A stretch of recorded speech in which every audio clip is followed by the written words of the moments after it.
أشهد أن لا إله إلا الله أشهد أن لا إله إلا الله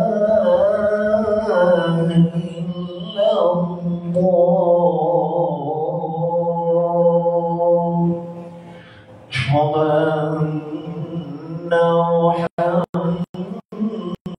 أن محمدا رسول الله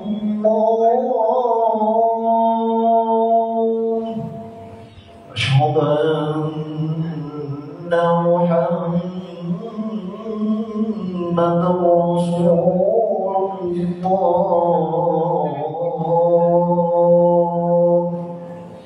حي على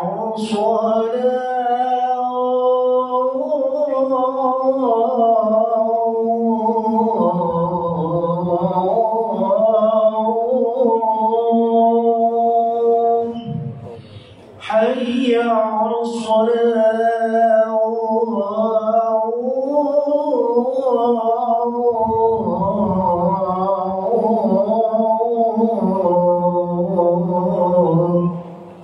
حي على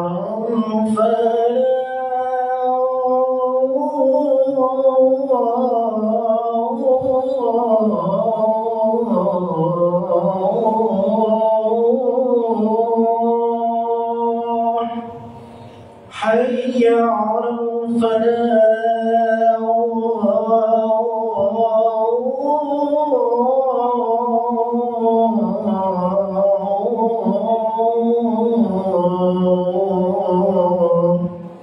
الله أكبر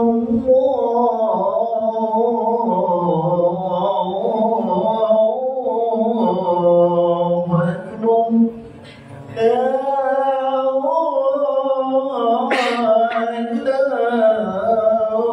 إله إلا الله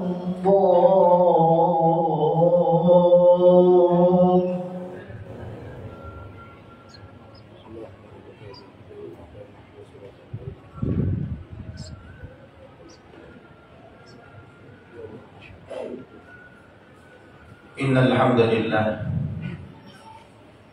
نحمده ونستعينه ونستغفره ونعوذ بالله من شرور أنفسنا ومن سيئات أعمالنا من يهده الله فلا مضل له ومن يضلل فلا هادي له أشهد أن لا إله إلا الله وحده لا شريك له وأشهد أن محمدا عبده ورسوله لا نبي بعده اللهم صل على سيدنا محمد وعلى آله وصحبه ومن والاه إلى يوم القيامة أما بعد فيا عباد الله أوصيكم وإياي بتقوى الله وطاعته لعلكم ترحمون كما قال الله تعالى في كتابه الكريم أعوذ بالله من الشيطان الرجيم يا أيها الذين آمنوا اتقوا الله حق تقاته ولا تموتن إلا وأنتم مسلمون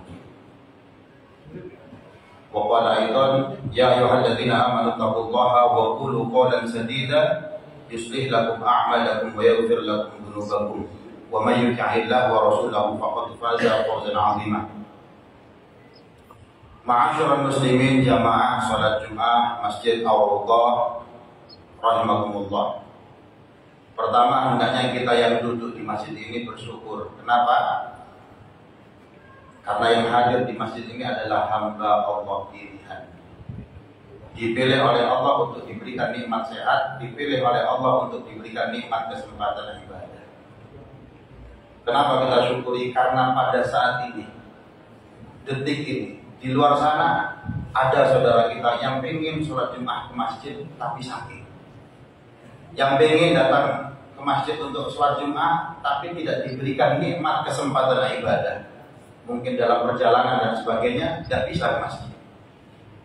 Dan yang paling penting kita bersyukur, kenapa? Karena kita yang hadir di sini adalah hamba Allah yang dipilih untuk diberikan nikmat keimanan.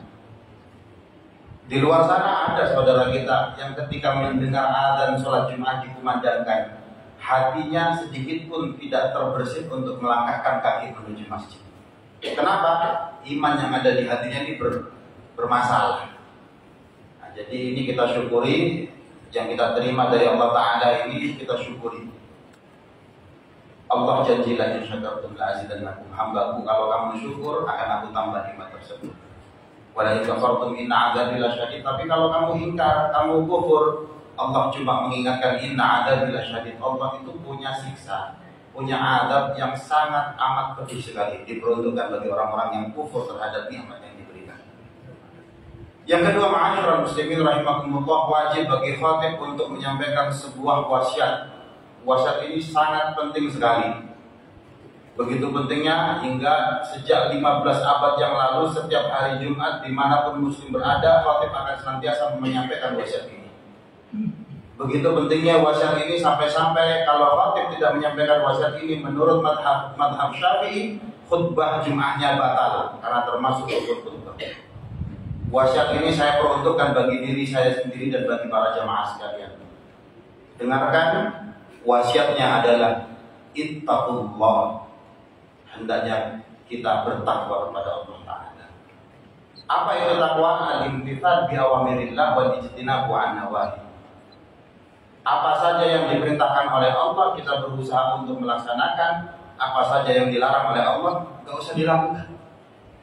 Dua hal ini kita lakukan, menjalankan perintah Allah, menjauhi segala hal yang dilarang oleh Allah. Ini yang setiap hari Jumat dimanapun berada, khatib senantiasa berpesan, berwasiat, ittaqullah, hendaknya kita bertakwa kepada Allah Subhanahu wa Ta'ala. Ma'asyiral muslimin rahimakumullah, dalam kesempatan khutbah Jumat pada hari ini, khatib ingin menyampaikan satu ayat atau dua ayat yang di sana Allah Ta'ala menjelaskan satu penyakit yang saya rasa semua yang hadir di sini atau umumnya umat Islam, bahkan semua manusia ini pasti pernah mengalami gangguan ini, dan Allah Ta'ala menjelaskan bagaimana menghadapinya. Allah Ta'ala berfirman, a'udzubillahi minasyaitonirrajim, innal ladzina taqaw idza massahum ta'ifun minasyaiton tadzakkaru fa idza hum mubsirun.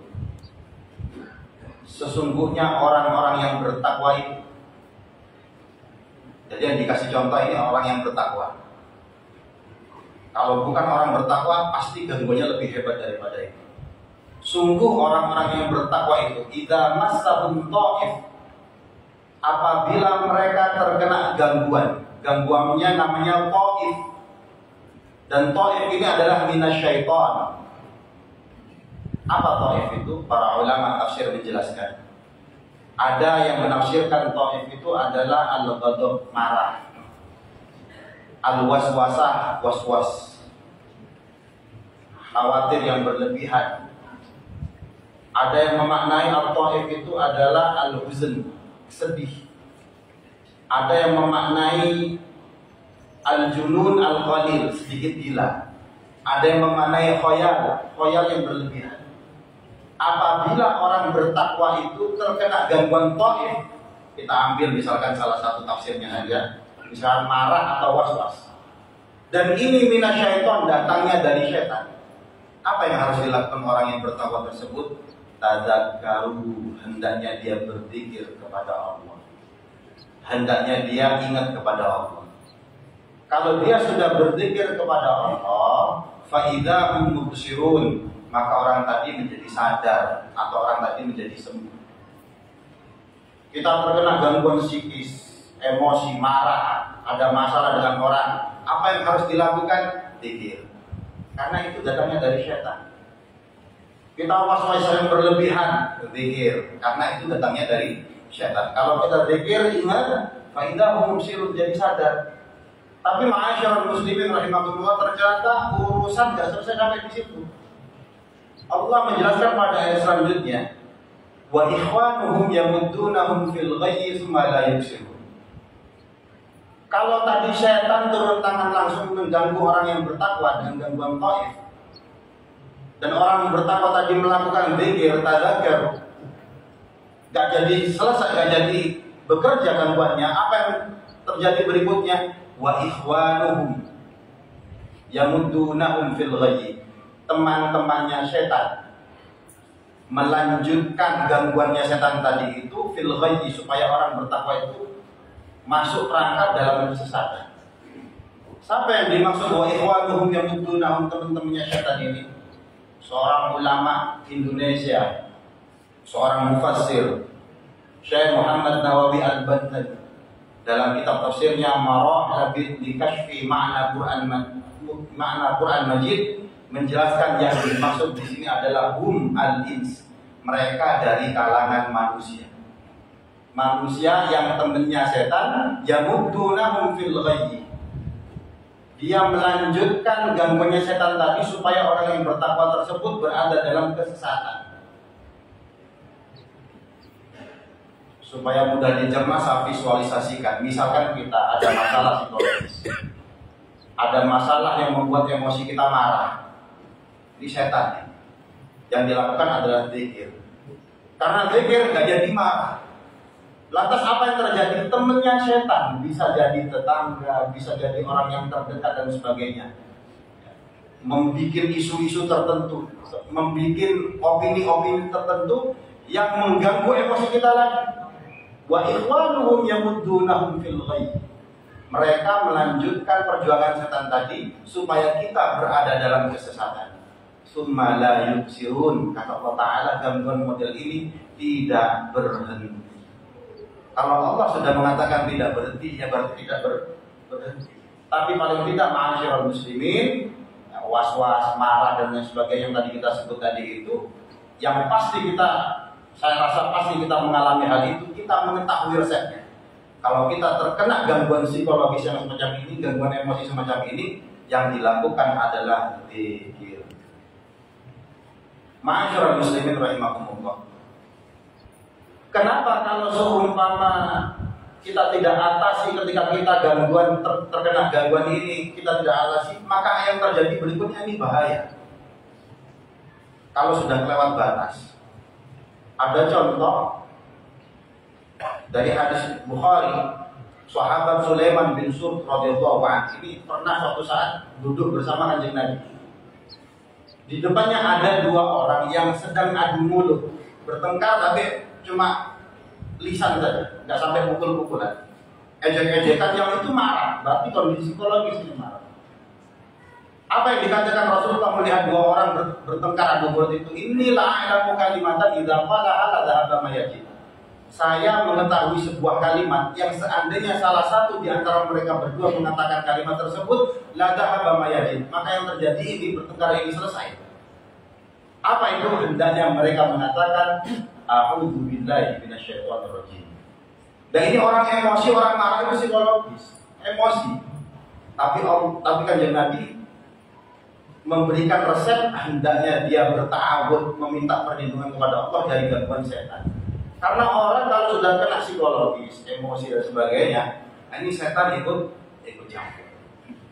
Dan yang lebih parah lagi, ma'asyiral muslimin rahimakumullah, ternyata dalam ayat Al-Quran, dalam beberapa ayat Al-Quran, secara tidak langsung Allah itu menjelaskan bahwa kondisi psikologis kita ini mempunyai pengaruh terhadap kondisi medis kita.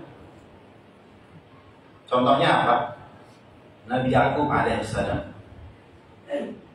Nabi Yakub alaihissalam ini menerima berita hoax dari anak-anaknya. Anak-anaknya ini yang 12 orang itu.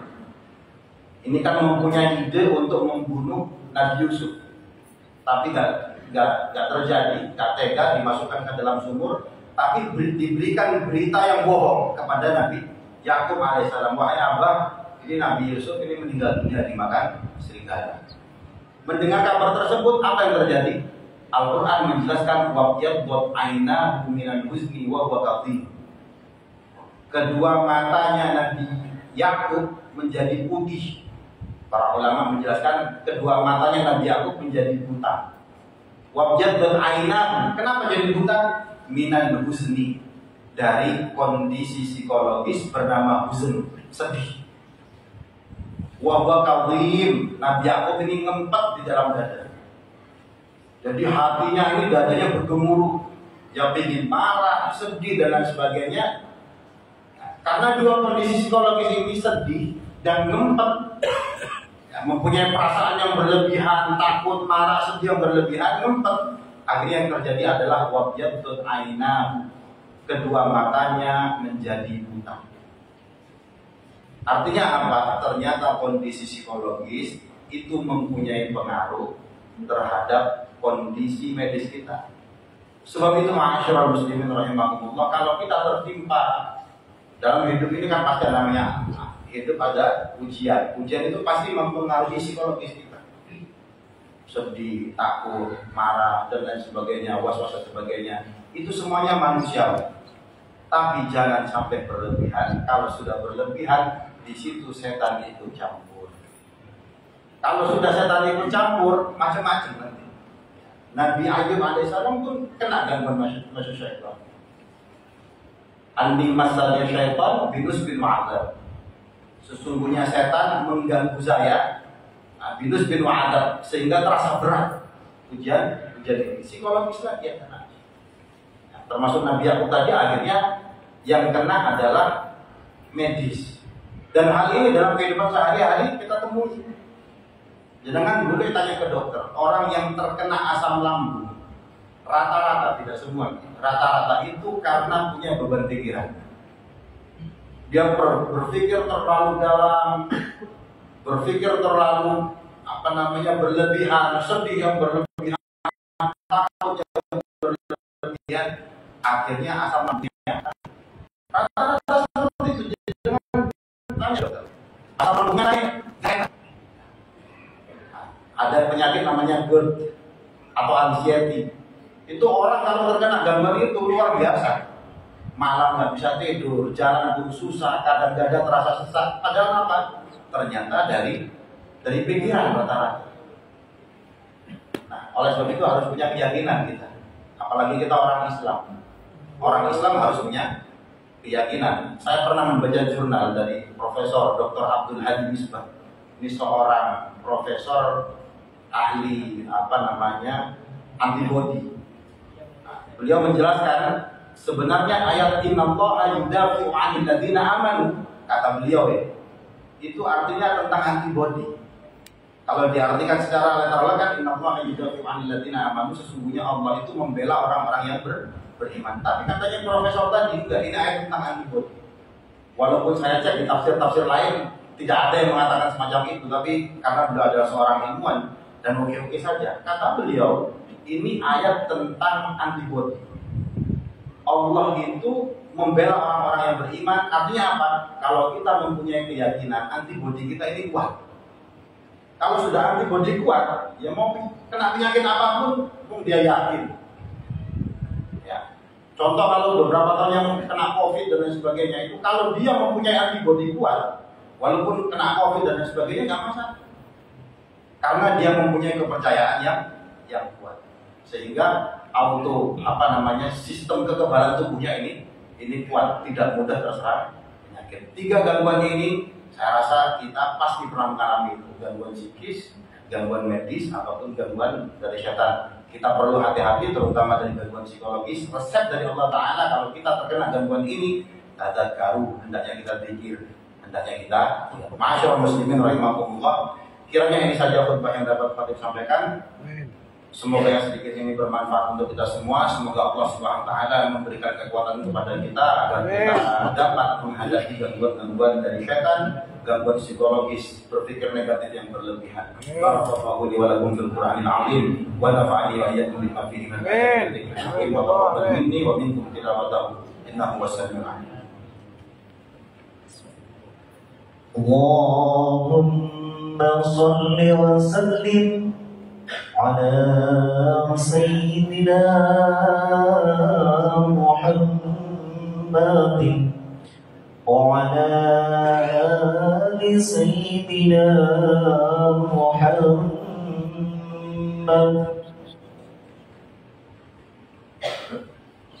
Alhamdulillah, rabbil alamin, wassalatu wassalamu ala asyrafil anbiya wal mursalin. Asyhadu an la ilaha illallah wahdahu la syarika lah wa asyhadu anna Muhammadan 'abduhu wa rasuluhu la nabiyya ba'dah. Qala Allah Ta'ala fil kitabil karim, a'udzu billahi minasyaitonir rajim. Wal 'ashr. Innal insana lafi khusr illa alladziina amanu wa 'amilus shalihat wa tawashaw bil haqq wa tawashaw bis sabr. Shadaqallahul 'azim. Amma ba'd, fa ya ibadallah, usikum wa iyaya bi taqwallahi wa ta'atihi la'allakum turhamun. Kama qala Allah Ta'ala fi kitabihil karim, ya ayyuhalladzina amanu taqullaha haqqa tuqatih ولا تموتن إلا وأنتم مسلمون. وقال أيضا إن الله وملائكته يصلون على النبي يا أيها الذين آمنوا صلوا عليه وسلموا تسليما. اللهم صل وسلم على سيدنا محمد وعلى آله وصحبه ومن تبعهم بإحسان إلى يوم الدين. اللهم اغفر للمسلمين والمسلمات والمؤمنين والمؤمنات الأحياء إنك سميع قريب مجيب الدعوة ويقضي الحاجات. اللهم اغفر لنا ذنوبنا ولوالدينا كما ربنا من الصغار. اللهم أنزل الرحمة والبركة والسكينة والطمأنينة والسلام والمغفرة علينا جميعا يا الله وعلى بلادنا إندونيسيا. ربنا آتنا في الدنيا حسنة وفي الآخرة حسنة وقنا عذاب النار. عباد الله إن الله يأمر بالعدل والإحسان وإيتاء ذي القربى وينهى عن الفحشاء والمنكر والبغي يعظكم لعلكم تذكرون ولذكر الله أكبر.